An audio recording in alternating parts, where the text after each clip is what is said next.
أعوذ بالله من الشيطان الرجيم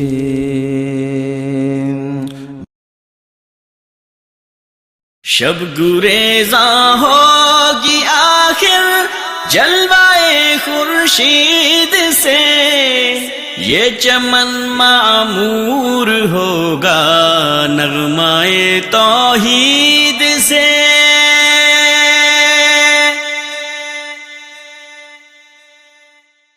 السلام علیکم ورحمۃ اللہ وبرکاتہ۔ ان الحمد للہ نحمده ونستعینه ونستغفره ونعوذ بالله من شرور انفسنا ومن سیئات اعمالنا، من يهده الله فلا مضل له ومن يضلل فلا هادي له، اشهد ان لا اله الا الله وحده لا شريك له واشهد ان محمدا عبده ورسوله، اما بعد۔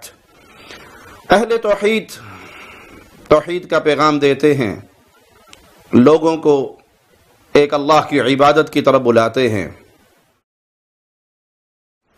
غیر اللہ کے سامنے جھکی ہوئی گردنوں کو صرف خالق اور مالک کے سامنے جھکنے کی دعوت دیتے ہیں۔ تو قبر پرست اہل شرک ان پہ مختلف قسم کے جھوٹے الزامات لگاتے ہیں اور برے القابات سے نوازتے ہیں۔ آئیے ایسے ہی ایک قبر پرست مولوی صاحب کا ایک کلپ آپ کو دکھائیں جس میں وہ کہتے ہیں تو کچھ بھی ہے ڈنکے کی چوٹ پہ کہتے ہیں وہابیوں کے پیچھے نماز نہیں پڑھتے، اور تم ایسے منافق ہو، ہم کو مشرک بھی کہتے ہو، ہمارے پیچھے نماز بھی پڑھتے۔ احسان قادری پر وہ جملہ فٹ آتا ہے کہ جھوٹے کا حافظہ نہیں ہوتا، کذاب کو یہ پتا نہیں ہوتا کہ میں پہلے کیا جھوٹ بول کر آیا ہوں۔ اب یہاں یہ اہل حدیث کو وہابیوں کو منافق کہہ رہا ہے، اور اس کا اپنا ایک کلپ یوٹیوب پر موجود ہے جس میں یہ کہتا ہے کہ اگرچہ اہل حدیثوں کے عقائد تو بڑے گندے ہیں، لیکن یہ جو ظاہری طور پہ کہتے ہیں وہی نجی طور پہ کہتے ہیں۔ معزز سامعین، آئیے دیوبندی مسلک اور وہابی سلفی مسلک یا اپنے آپ کو اہل حدیث اور غیر مقلد کہنے والے، ان کے درمیان ایک بہت عظیم فرق کو سمجھنے کی کوشش کرتے ہیں۔ وہابی اپنے آپ کو کہنے والے، سلفی کہنے والے، اہل حدیث غیر مقلد، یہ اگرچہ اپنے عقائد میں بہت ہی گندے ہیں، ایسے عقائد ہیں جو بالکل قرآن اور حدیث کے مخالف ہیں، جس کی بنیاد پر ہم سنی ان سے اختلاف کرتے ہیں، لیکن وہ لوگ جو اکیلے میں بولتے ہیں وہی بات مجمع میں بھی بولتے ہیں، اپنی تحریروں میں، تقریروں میں وہی بات کہتے ہیں جو اپنی پرائیویٹ گفتگو میں کہتے ہیں۔ یہ بھی ایک الزام ہے اہل حدیثوں پر۔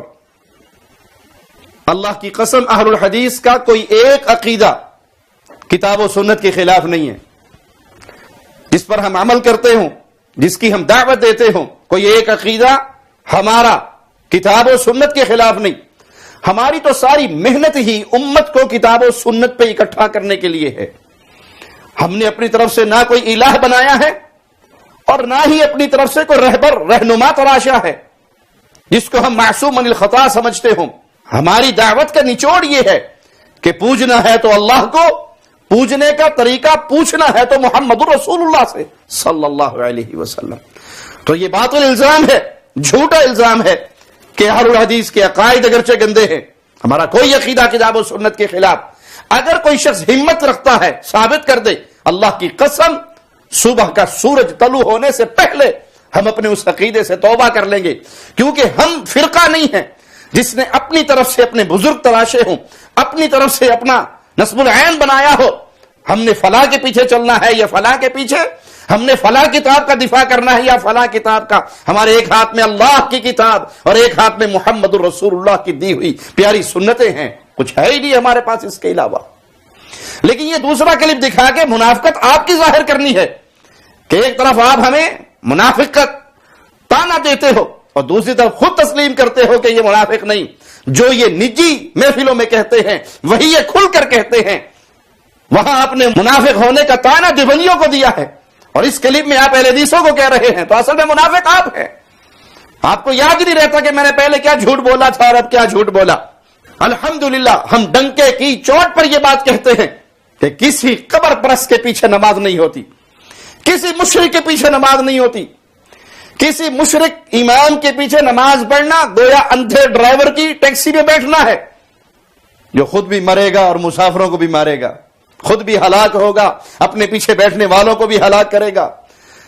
شرک اکبر کرنے والے کی تو اپنی کوئی عبادت قبول نہیں ہوتی, اس کے پیچھے کھڑے ہونے والوں کی کہاں قبول ہوتی. ہم ڈنکے کی چوٹ پر کہتے ہیں قبر پرستوں کے پیچھے نماز نہیں ہوتی. اگر کوئی آگے بڑھتا ہے تو وہ بے علمی کی بنیاد پر, جہالت کی بنیاد پر, دین کے علم سے دوری کی بنیاد پر, اور جو آپ کے بد عقائد کو جانتا ہے وہ قطعاً اہل شرک کے پیچھے, قبر پرستوں کے پیچھے کھڑے ہو کر نماز نہیں پڑھتا. یہ مولوی صاحب اپنا قصہ جاری رکھتے ہیں, اپنے آپ کو کامیاب اور فاتح شو کرنے کے لیے پورا ایک قصہ بیان کرتے ہیں. تو یہ دو لڑکے جو مدینہ یونیورسٹی میں پڑھتے ہیں, مدینہ شریف میں مجھ سے کہا ڈسکشن کرنا ہے, ایک ٹائم فکس کیا, الحمدللہ گنبد خضرا کے سائے میں ہم لوگ بیٹھ کے گفتگو کے لیے تیار ہوئے.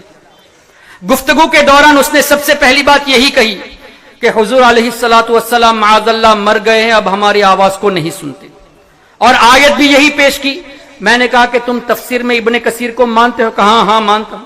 ابن تیمیہ کو مانتے ہو؟ کہا مانتا ہوں. میں نے کہا تمہارے امام ابن تیمیہ نے لکھا کہ مردوں کو زندوں کے اعمال دکھائے جاتے ہیں, اور حافظ ابن کثیر نے کہا, حدیث تو کئی بزرگوں نے لکھی ہے, حافظ ابن کثیر نے بھی لکھا کہ حضور علیہ الصلوۃ والسلام نے فرمایا کہ جب تم اپنے بھائی کی قبر پہ جاؤ تو سلام کرتے ہو تو مردہ سلام کا جواب بھی دیتا ہے اور تسلی بھی پاتا ہے تمہارے بیٹھنے پر. ہم اس کے جواب میں کہتے ہیں بلا شبہ ہم امام ابن کثیر رحمہ اللہ کو مانتے ہیں, شیخ الاسلام ابن تیمیہ رحمہ اللہ کو مانتے ہیں, لیکن کیا مانتے ہیں؟ ان کو محدث مانتے ہیں, فقیہ مانتے ہیں, مفسر مانتے ہیں, امام مانتے ہیں, معصوم عن الخطا نہیں مانتے. ان کی ہر بات ہمارے لیے حجت ہو یہ نہیں مانتے. یہی آپ میں اور ہم میں فرق ہے. آپ نے جس کو اپنا امام بنایا ہے, آپ کہتے ہو قرآن کی آیت بھی آ جائے ہمارے امام کے قول کے خلاف ہو, نبی کی حدیث آ جائے امام کے قول کے خلاف ہو, صحابی کا اثر آ جائے امام کے قول کے خلاف ہو, تعویل کریں گے, تعویل نہیں ہوگی تو انکار کر دیں گے. ہم یہ نہیں کرتے.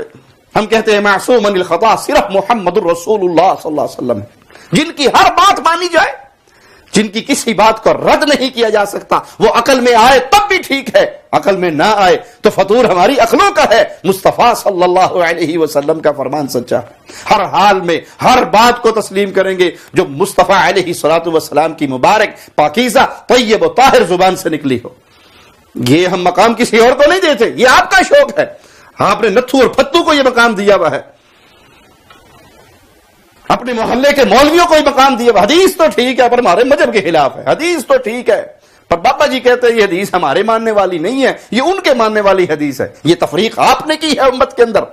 ہم کہتے ہیں حدیث مصطفیٰ ہو, پوری دنیا ایک طرف ہو, پوری دنیا کو ٹھوکر مار دیں گے, رسول اللہ صلی اللہ علیہ وسلم کی حدیث کو نہیں چھوڑیں گے.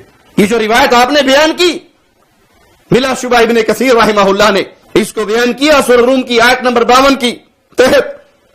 امام ابن عبد البر رحمہ اللہ سے نقل کیا, انہوں نے ابن ابی دنیا کے حوالے سے اس روایت کو نقل کیا. جی ہاں بلا شبہ امام ابن کثیر رحمہ اللہ نے یہ روایت سورہ روم کی آیت نمبر 52 کے تحت امام ابن عبد البر رحمہ اللہ سے نقل کی, ابن ابی دنیا کے حوالے سے بھی نقل کی, اور امام ابن تیمیہ رحمہ اللہ نے مجموع الفتاوی میں نقل کی. لیکن ان کے نقل کر دینے بلکہ تصحیح کر دینے سے بھی یہ روایت صحیح ثابت نہیں ہو جاتی, کیونکہ اس کی ایک سند بھی ثابت نہیں. جیسے کہ امام ابن عبد البر رحمہ اللہ کی کتاب الاستذکار کتاب الطہارہ, اس میں یہ روایت موجود ہے. فرماتے ہیں اخبرنا ابو عبداللہ عبید بن محمد, یہ اس سند کے پہلے راوی ہیں جن کے حالات ہی نہیں ملتے کہ وہ ثقہ ہیں, قابل اعتبار ہیں یا نہیں, ان کے حالات نہیں ملتے. آگے یہی راوی کہتے ہیں املت علینا فاطمہ بنت ریان, ہمیں املا کروایا فاطمہ بنت ریان نے. یہ فاطمہ اس روایت کی دوسری راویہ ہیں اور ان کے حالات بھی نہیں ملتے. اسی طرح امام ابن کثیر رحمہ اللہ نے یہ روایت ابن ابی دنیا رحمہ اللہ کے حوالے سے نقل کی.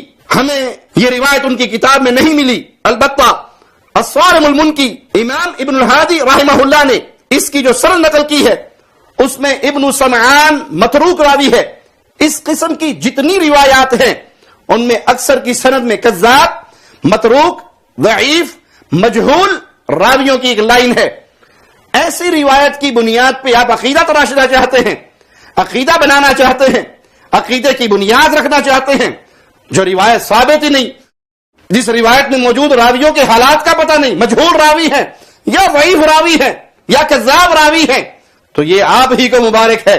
اہل الحدیث اللہ کے نبی صلی اللہ علیہ وسلم کی صحیح احادیث کو تسلیم کرتے ہیں اور اسی کی بنیاد پہ اپنے عقائد کی عمارتیں تعمیر کرتے ہیں. پیارے نبی صلی اللہ علیہ وسلم کی بات صحیح حدیث سے ثابت ہو جائے وہ ہمارے لیے حجت ہے. وہ حدیث ہمیں کسی امام کے ذریعے مل جائے، کسی ہستی کے ذریعے مل جائے، کسی بزرگ کے ذریعے مل جائے، سر آنکھوں پہ مانیں گے وہ جو محمد الرسول اللہ صلی اللہ علیہ وسلم سے ثابت ہو. اللہ اسی منہج پہ ہمیں زندہ رکھے اور اسی پہ ہماری موت ہو.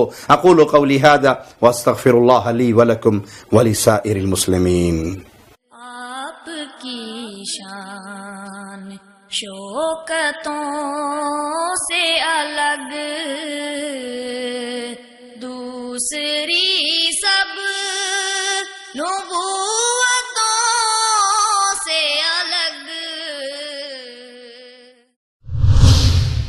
كنتم خير أمة أخرجت للناس تأمرون بالمعروف وتنهون عن المنكر وتؤمنون بالله